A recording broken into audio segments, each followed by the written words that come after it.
after hour. And the people rose up, and this uprising again was met by a militarized police department, not only from Ferguson, but all the areas in the St. Louis suburbs. It is amazing what we are seeing today. This is recycling in America. You take the weapons from Afghanistan and Iraq and you give them to the police departments of the United States. We recently had Norm Stamper in our studio. He is the former police chief of Seattle, Washington. He was the police chief who presided over the Battle of Seattle, when tens of thousands of people, from high school kids to doctors to nurses to farmers to environmentalists to unionists, gathered in November of 1999 to take on the World Trade Organization and try to stop the summit from taking place in Seattle that year, saying this supranational organization that is run secretively by corporate bureaucrats should not be able to overturn the laws of democratically elected legislatures. They were hit with the full force of the Seattle Police Department. I mean, when CNN.com was reporting the police were not shooting rubber bullets, IndieMedia.org was showing the photographs of people holding handfuls of those bullets. IndieMedia.org would get more hits than CNN.com. It was the birth of Indie Media online, because they weren't just parroting the line of the police force that was denying the actual truth. The Seattle police used so much tear gas at the time that they had to go to other states to replenish their supply. Hundreds of people were arrested, a number of people were injured, there was tear gas everywhere. Norm Stamper was ousted from his position as police chief as a result of what could only be described as a police riot.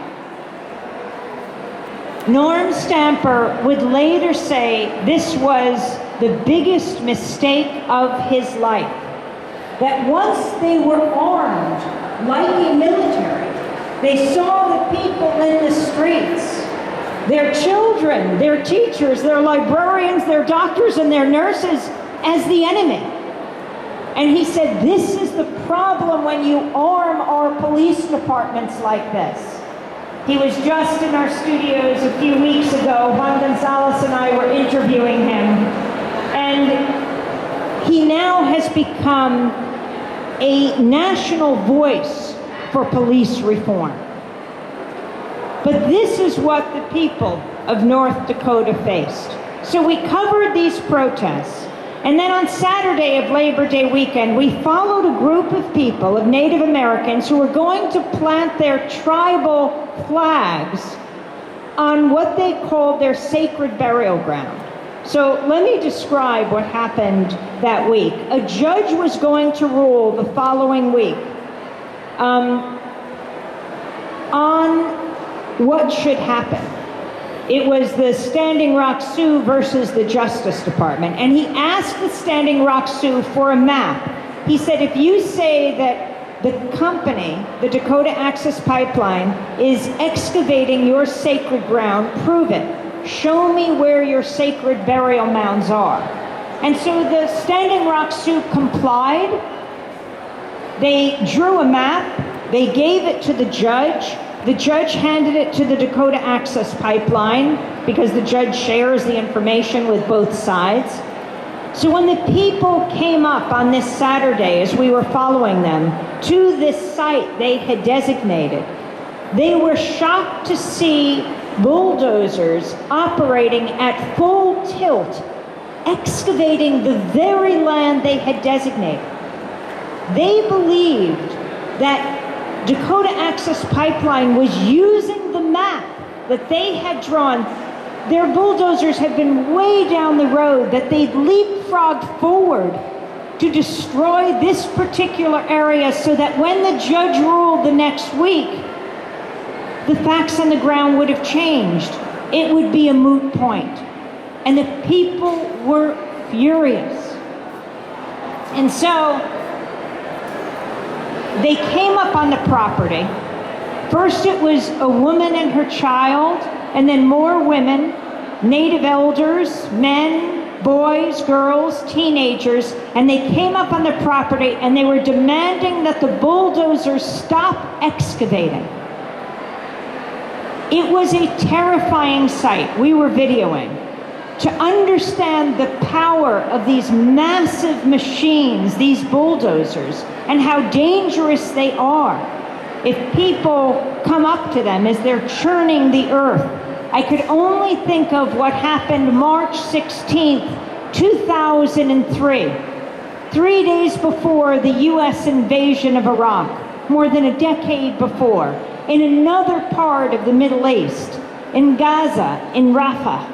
A young American woman who went to Olympia College, Evergreen College in Olympia, Washington, named Rachel Corrie, had come to Gaza in her small way to help achieve peace between the Palestinians and the Israelis.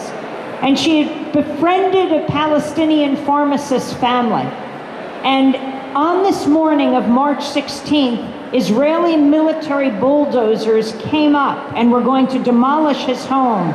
And she and other international solidarity movement activists donned those kind of orange fluorescent construction vests.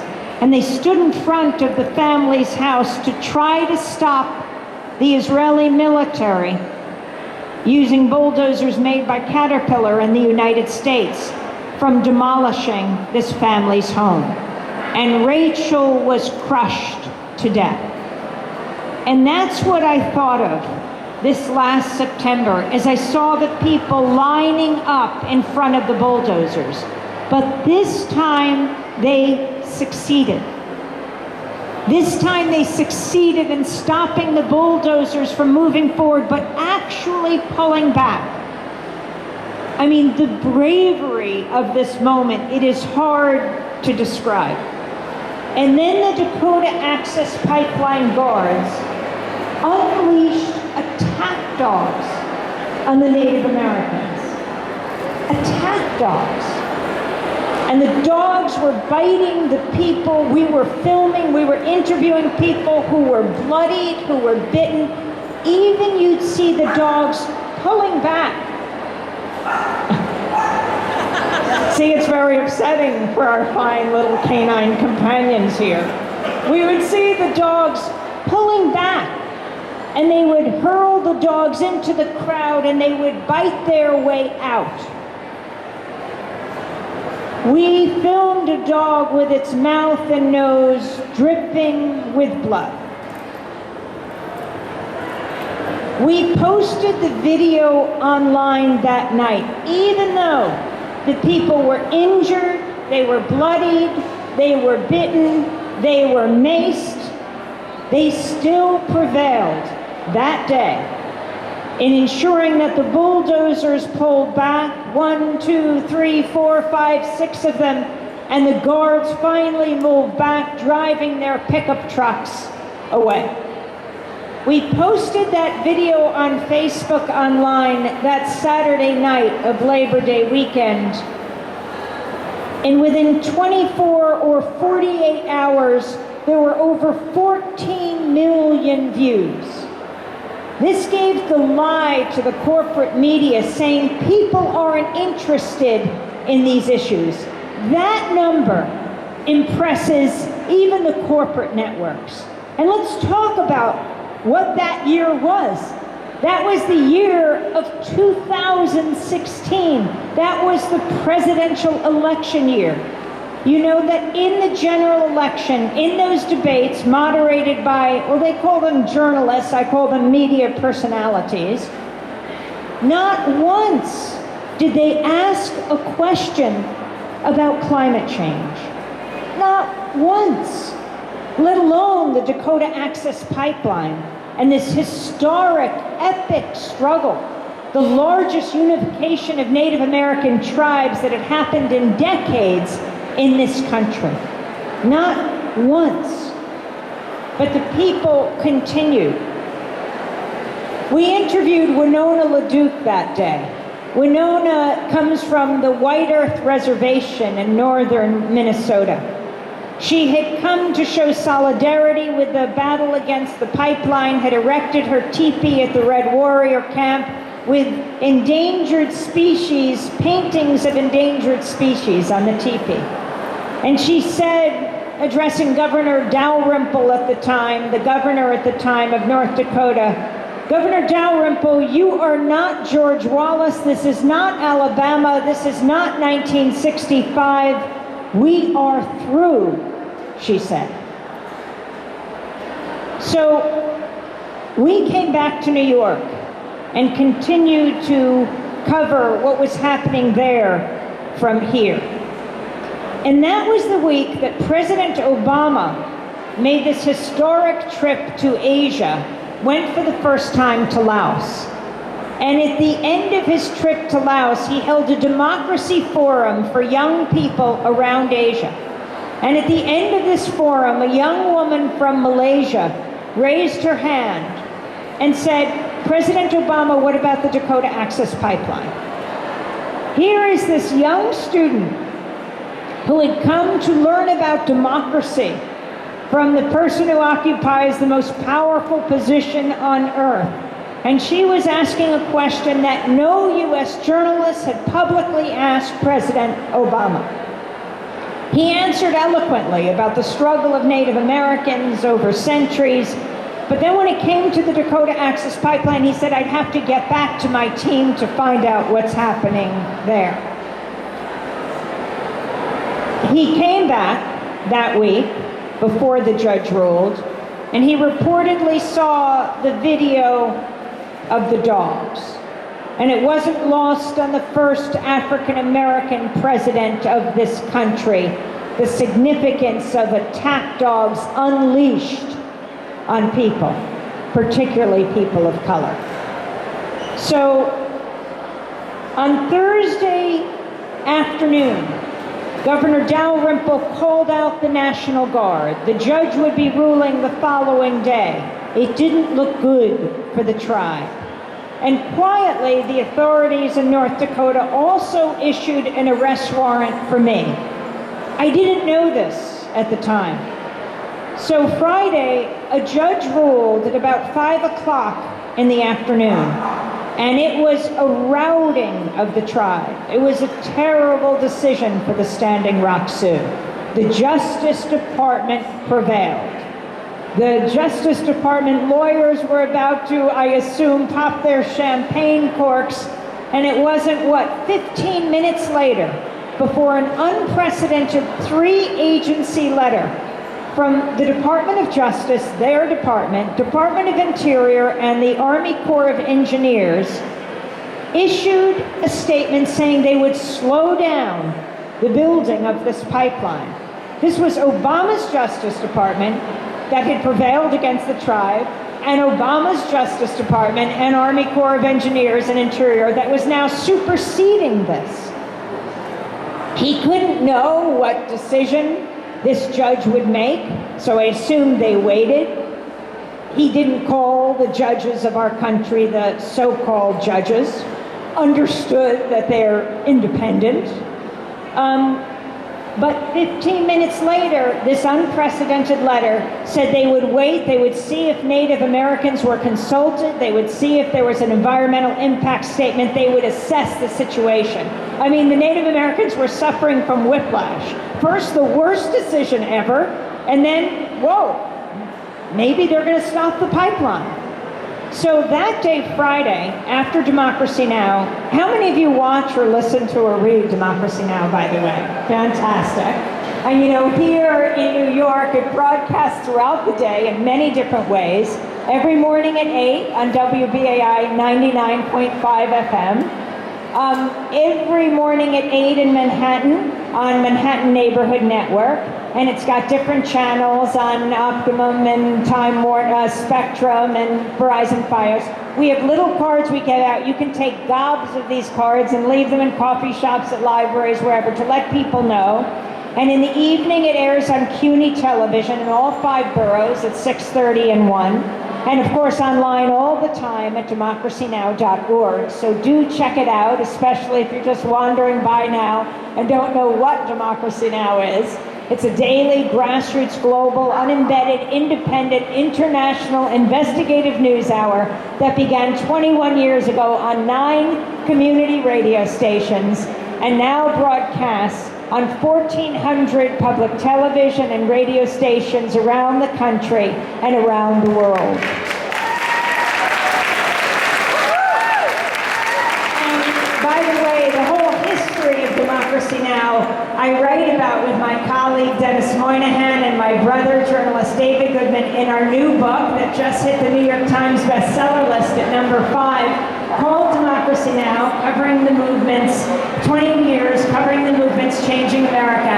And I'll be signing with McNally Jackson Bookstore after the talk right over here. And I'm very happy this independent bookstore is with us today. We celebrate not only independent television and radio, but independent bookstores throughout the country when we travel, because these two are oases of dissent. So on Friday morning, we broadcast Democracy Now! This was that week of Labor Day, right before the judge's decision. And right afterwards, I left with my colleague, Democracy Now!'s Nermeen Sheikh, who I co-host Democracy Now! With, along with Juan Gonzalez, and we flew to Canada. I wasn't playing, but we were invited to the Toronto International Film Festival to speak after a film that was premiering about the great muckraking journalist named I.F. Stone. I.F. Stone taught young people, if you can remember 2 words, remember governments lie. If you can remember 3 words, remember all governments lie. And the film talks about his history and then also what's happening today with independent media. So it profiles Democracy Now! And Matt Taibbi of Rolling Stone. So Matt also came up and we spoke after the film. And I decided to go up to Canada because we'd just been in North Dakota and I knew people in Canada care about First Nations. So the next day, we were invited to the University of Toronto. Hundreds of people came out to hear our talks, and as I was speaking, I got a text. It said, "You're under arrest." Now, I mean, it said something like, "There's an arrest warrant out for you." And I thought, this must be some kind of scam. And I looked down nervously, and I see it's a North Dakota number. So I'm a little nervous. And, I mean, if there's an arrest warrant for you, you're not necessarily arrested immediately, but if you have interaction with police or FBI or border agents and the arrest warrant is in the system, you can be taken. So I thought, if I can get over the border before this arrest warrant, if it's true, gets into the system, maybe I could come back home. So as I looked out and the crowd as I was speaking, I said, "Could someone call me a cab?" And I raced to the airport, and I did make it back to New York. Now, I didn't take this arrest warrant personally, though I took it very seriously, because I thought this warrant is a warning to all journalists: do not come to North Dakota, which is exactly why we all needed to be in North Dakota. And I also wanted to send a message to young journalists who can't afford, if they want to and cover some historic struggle like the standoff at Standing Rock, they can't afford to get arrested, to go to jail. They don't have the resources. They don't have the institutional backing. And so I wanted to let them know that you don't have to get a record when you put things on the record. And so we flew back to North Dakota to call the bluff of the authorities a few weeks later in the middle of October. We arrived in the capital, Bismarck, on a Friday afternoon. And as we flew in, the prosecutor announced he would quash the arrest warrant and he would drop the charges against me. Except he would bring new charges against me, for which I could face a year in jail. He was charging me with riot. Riot? Like I'm a one-woman riot? I mean, this level of harassment was unacceptable. Trying to get me as a journalist any which way he could. So I asked my North Dakota lawyer, not that I had one before, so what happens now? And he said, well, you're going to be arraigned on Monday at 1:30, which meant we had 2.5 days to continue to cover the protests at Standing Rock. We did that, and then on Monday morning we had to broadcast Democracy Now! 8 o'clock every morning we broadcast wherever we are, and that's 7 o'clock a.m. North Dakota time. So we hired a satellite truck from Minneapolis, which came to Mandan, and we decided to do the broadcast in front of the Mandan jailhouse and court so that I could turn myself in right after. So we broadcast from church property across the street as the sun was rising. Our backdrop, the courthouse, the jail, and the 10 Commandments in between. It was there that I interviewed the chairman of the Standing Rock Sioux, Chairman Dave Archambault. He's the 45th chairman of the Standing Rock Sioux tribe. Like Donald Trump is the 45th president of the United States, at least for now.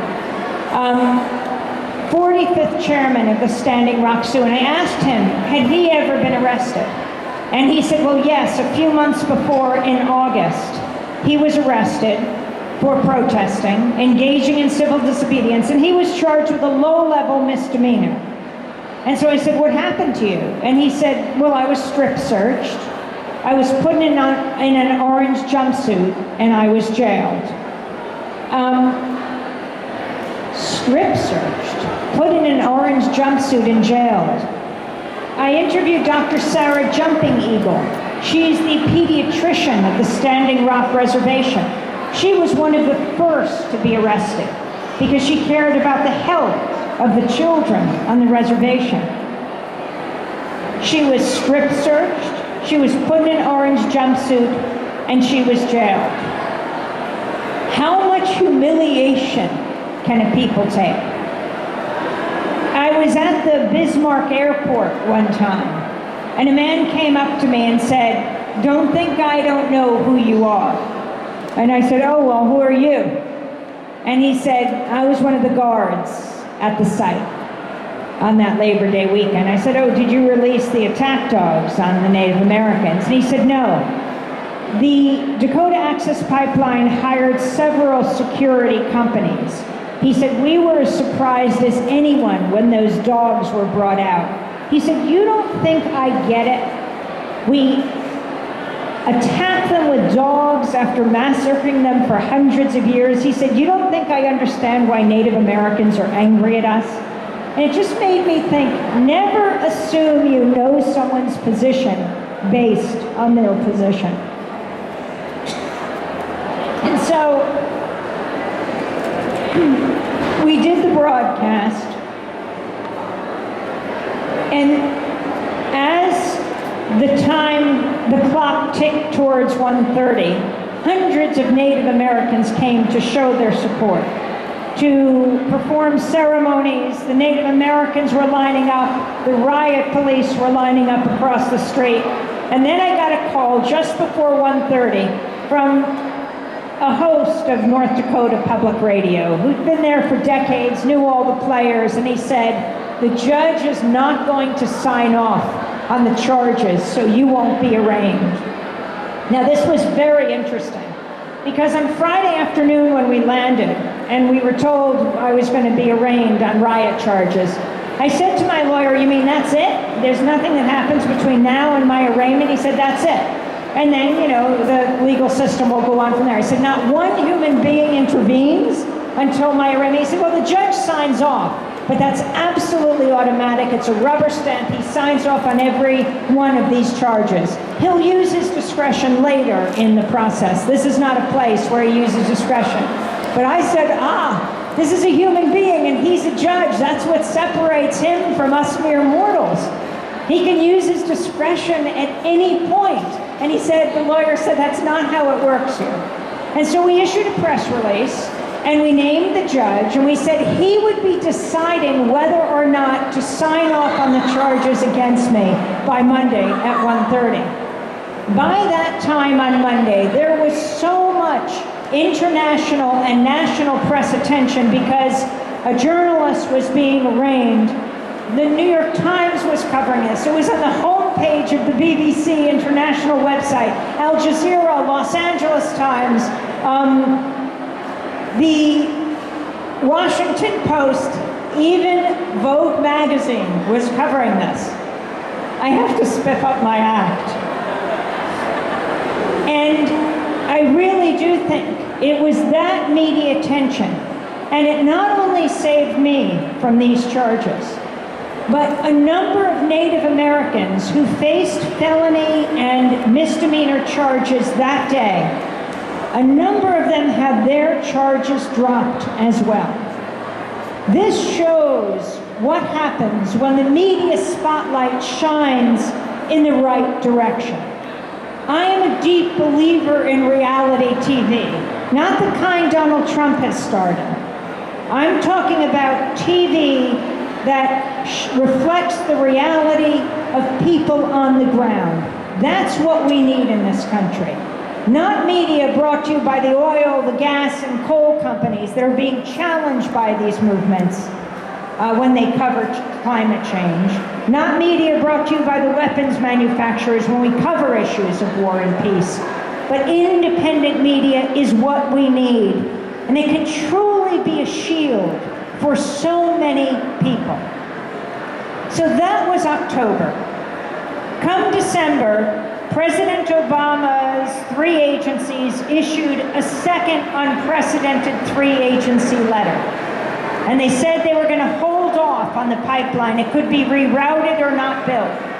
What the Standing Rock Sioux were most concerned about was the digging of the pipeline under the Missouri River, which would, if there was a leak or some kind of problem, could contaminate the water for 17 million people downstream, the Missouri, the longest river in North America. Deeply concerned about the fate of the planet, these pipelines that are crisscrossing the country, and saying we must engage in another way.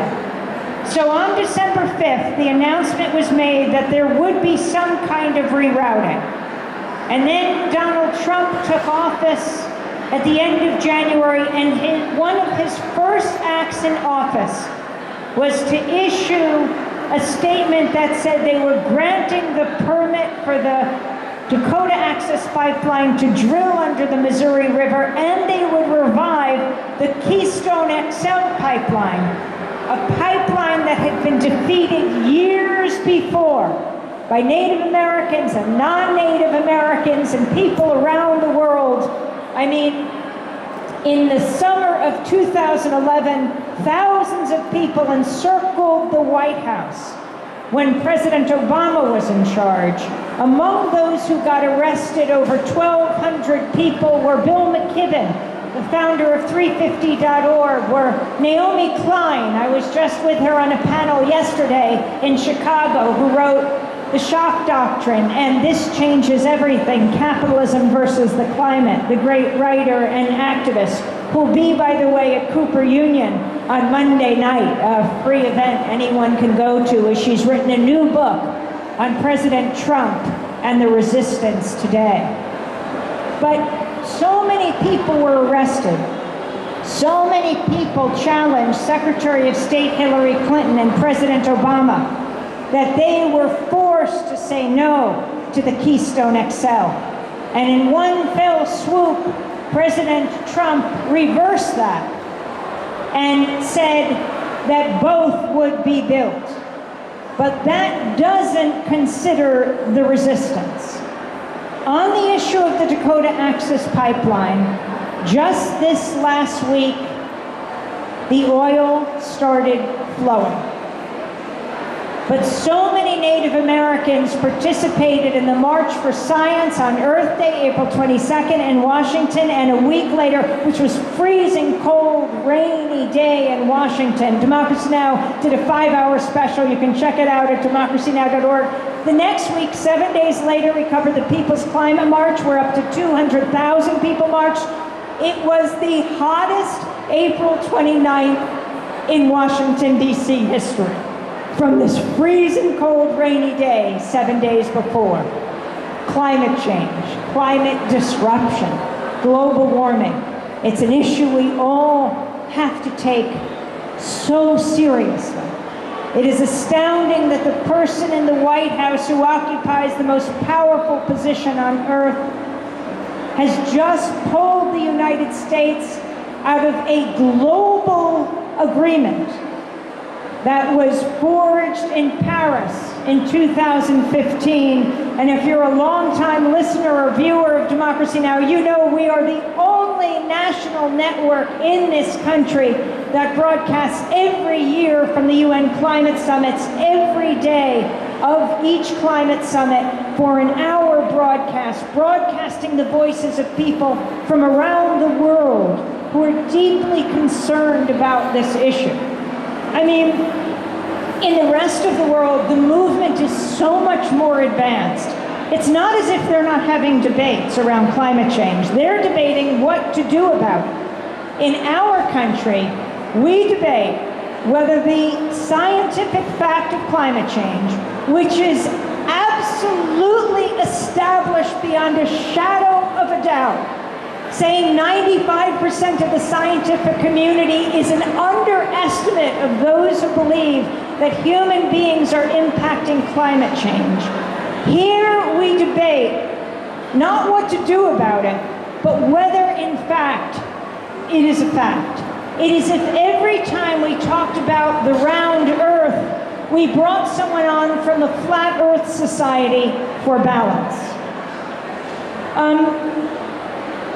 But the idea that the person who is President of the United States will not say whether he even believes it's a scientific fact, though in the past he has, but now that he's taken office, that human beings are accelerating global warming and this is imperiling the planet. When we go to these climate summits, we started in Copenhagen in 2009, then Cancun, then Durban, then Doha, then Poland, then Peru, then Paris. This year we'll be in Bonn. You might say, why waste the fuel? What happens at these summits? It's not so much what happens inside, it's what happens outside. Thousands of people from the most hard-hit areas on the planet, like in Copenhagen, the 15-year-old boy who looked into our camera and said, "You are drowning my country." Or the people of sub-Saharan Africa who say, "You are cooking our continent." It is so critically important that we hear these voices. It's why we need independent media. You know, when you hear someone speaking for themselves, whether it's a Palestinian child or an Israeli grandmother, whether it's a native elder from Standing Rock Sioux tribe in North Dakota, or a child from the Maldives who's terrified that his country will drown, it changes something in you. You begin to understand where they're coming from. I didn't say agree with them. I mean, how often do we even agree with our family members? But you understand why they feel the way they do. That understanding is the beginning of peace. I think the media can be the greatest force for peace on earth. Instead, all too often, it's wielded as a weapon of war, which is why we have to take the media back. But one of the issues that we will cover this week on Democracy Now! Tomorrow we'll be broadcasting from the Puerto Rican Day Parade, which is happening as we speak right now, with Oscar Lopez Rivera, one of those who is marching, who was imprisoned by the U.S. government for some 35 years. Though he was his sentence commuted under President Clinton, he decided he didn't want to leave prison until all of his colleagues were released. 16 independentistas were being released, 2 were not. They long since have been released. And it wasn't, though, until President Obama, in the last waning days of his presidency, that he once again commuted Oscar Lopez Rivera's sentence, and he marched today in the Puerto Rican Day Parade. So we'll be bringing you that report tomorrow. But another interview we'll bring you is yet another interview with Chairman Dave Archambault. Yes, they lost the battle against the building of the Dakota Access Pipeline, but they have now just gotten a major grant, up to $1 million or $1.2 million, to begin a solar farm and wind plant on the reservation right next to where the Dakota Access Pipeline is. They are not giving up in their battle for a cleaner planet. And they are leading a movement of divestment against those financial institutions like Wells Fargo and Chase Manhattan and Bank of America that are continuing to invest in the Dakota Access Pipeline. Amazingly, municipalities, cities, and towns, one by one, are announcing that they are divesting, because the Standing Rock Sioux and Winona LaDuke and White Earth and so many other tribes see this as a battle larger than one pipeline, and a battle larger than just what will happen with Native America. They see themselves as the protectors of the planet for everyone, and that is truly the hope today. And when you have 200,000 people marching in Washington and thousands marching around the country on just that one day around people's climate, when you have the day after President Trump's inauguration 3 times the size of his inaugural crowd, 500, 600,000 women in the same place where his inauguration was the day before. And that was not one of the larger marches in the United States. 750,000 people marched in Los Angeles, led by women. And then you have the marches around immigrants and the immigrant ban. It is astounding the level of resistance that we are seeing in this country, unprecedented. On that issue of the travel ban, what is astounding even in calling it a ban is that the Trump administration attacked journalists who dared to use that word, and then just days ago, President Trump tweeted it over and over and said, yes, ban, I mean ban. But when you look at that issue, the issue of the protests, when President Trump and his administration handed down the first Muslim ban, which is what he labeled it all through the campaign, the thousands of people who rose up and went to airports around the country, absolutely instantaneously, not organized, just the best impulses of people in this country. I think very much representing what's not so far from here in New York Harbor, the Statue of Liberty, beckoning refugees in danger from coming to this country. This level of resistance must be heard, and we need a media that gives voice to those who are organizing, who do this on their own or do this as part of movements. President Trump recently tweeted, who's paying these people? Because that's how he thinks, right? When he first announced for president 2 years ago, he paid actors to be there at Trump Tower to applaud him. When I was at the People's Climate March covering the protest, a man came up to me and said, "I'm a professional protester, but I'm doing this pro bono today." This level of resistance, we need a media that doesn't just avoid it or perhaps show images of it, but actually allows people to speak for themselves. Instead of the pundits you get on television who know so little about so much, explaining the world to us and getting it so wrong. I really do think that those who care about war and peace, those who care about the growing inequality in this country, those who care about racial and economic and social justice, those who care about climate change, the fate of the planet, are not a fringe minority. They are not a silent majority, but the silenced majority, which is why we have to take the media back. The silenced majority, silenced by the corporate media. This is the majority of people we're seeing in this country, that we're seeing in Britain, that just spoke in an election that was considered a done deal. This is a level of resistance we haven't seen before. The stakes are incredibly high. I see the media as a huge kitchen table that stretches across the globe, that we all sit around and debate and discuss the most important issues of the day. War and peace, life and death, and anything less than that is a disservice to the servicemen and women of this country. They can't have these debates on military bases. They rely on us in civilian society to have the discussions that lead to the decisions about whether they live or die, whether they're sent to kill or be killed.